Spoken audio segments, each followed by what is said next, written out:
The legend of Flying Asato.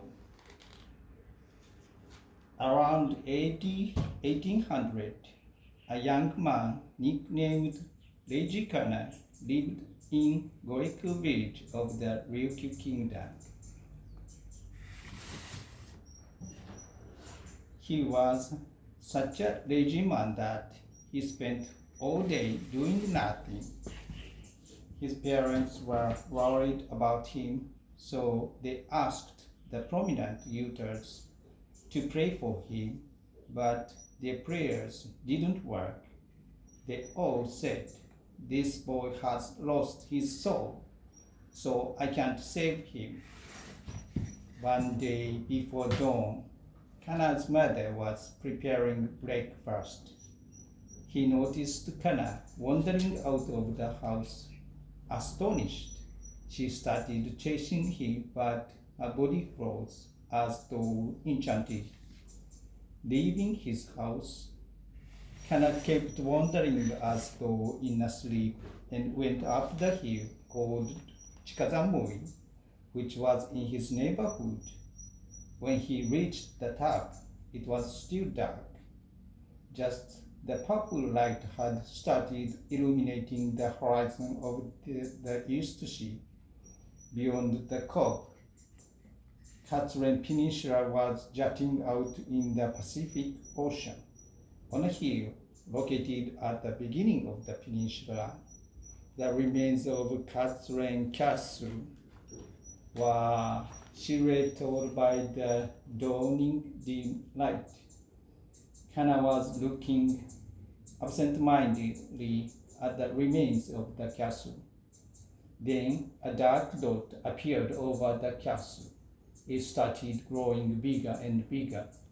It seemed to be getting nearer. Before long, Kana noticed that dot was actually a crow as big as a giant eagle. The crow flew at Kana, nearly grazing his head, and then soared up in the sky and circled around over Kana, its wings still, appearing as though it was floating in the sky. Kana was still looking at the remains of the castle without paying attention to the bird. All of a sudden, a voice fell from the heavens. "I'm Amawari. I've been waiting for a man just like you to appear for more than 300 years. You remind me of myself when I was young. I was also called Reiji Kana when I was a boy, but one day when I was winding away on the veranda, my eyes caught a spider web, and I hit upon the idea to make fishing nets. That idea helped my village to prosper. That led me to become the leader of the village, and then to become the master of Katsuren Castle. Then I was attacked and killed by Shotaikyu, the king of Ryukyu, who accused me falsely as a traitor aiming at the crown. At that time, I had dreams to accomplish and was preparing to do so, but I could not achieve them. I can't leave this world, so I'm wandering like this." The voice paused for a while, then started again. "I've helped many people who have great souls, such as Gima Shinjo, Nagowekate, and Saion. And now, I'd like to ask you to accomplish my biggest dream." The crow, floating in the sky, suddenly dove, aiming at Kana. At the instant, its sharp beak seemed to penetrate Kana's head. A white cloud burst out, shrouding Kana's body. When the cloud dissipated, Kana was still there, standing still as if nothing had happened. The only thing that had changed was his face. Leiji Kana's face was gone. It was replaced by a fiendish face, with bloodshot eyes protruding. His eyebrows were raised. His mouth was a thin line stretched wide, both corners sagging. When Kana returned home, his mother, too surprised to utter a word, just stared at him. Kana ignored his mother and went out into the yard. He snapped off the branch of a tree and using it started drawing some pictures in the dirt. After a while, he took an axe with him into the forest and collected branches and bamboo. He connected them with ropes, then took apart old clothes and attached the fabrics on them. He made a contraption like a kite and carried it to the top of Chikazamui. He tied the kite onto his arms and jumped from the ledge of a rock. He fell straight down and landed on the branches of a big tree. His body was covered with scrapes and bruises. After that, he would spend almost every day on the top of the hill, watching birds, then sometimes return home and draw pictures on the ground. His parents became very worried about him, so they invited the famous Yuta and asked her what the problem was. Once the Yuta looked at Kana, she shouted, "He is haunted by a demon," then ran away. Kana's creations became bigger and bigger, so he had to use a cart from the barn to carry them. He walked around villages pulling the cart, searching for suitable places for flying. Children became interested in his activities and followed him. Rumors started spreading around the villages, and people called him Crazy Kana. At first, when he jumped from the top of the hill, he just fell directly to the ground. But gradually, he started to fall diagonally.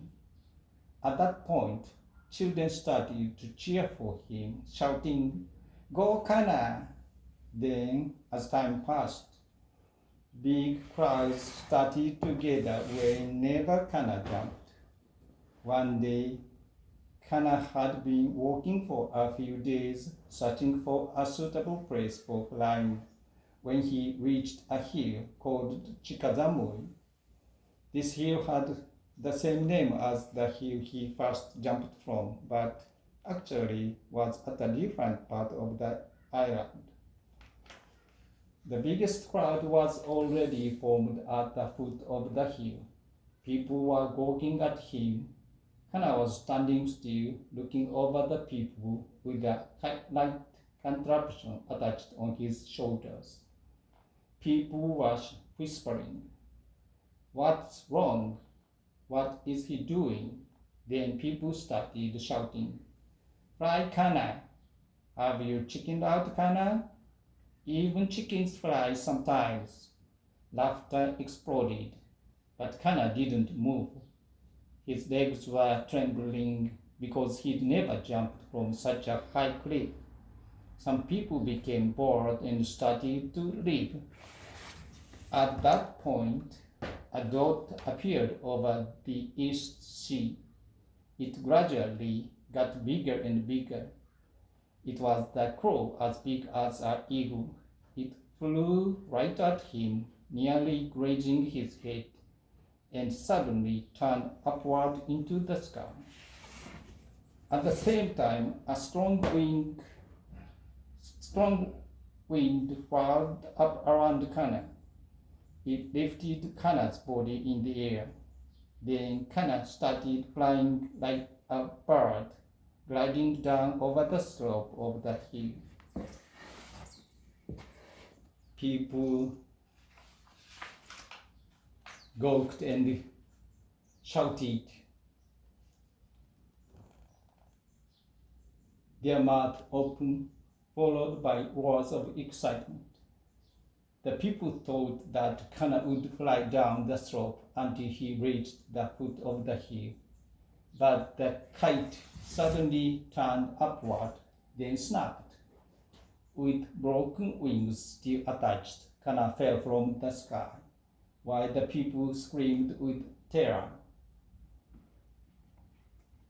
When Kana awoke, he saw his parents' faces over him, watching down worriedly.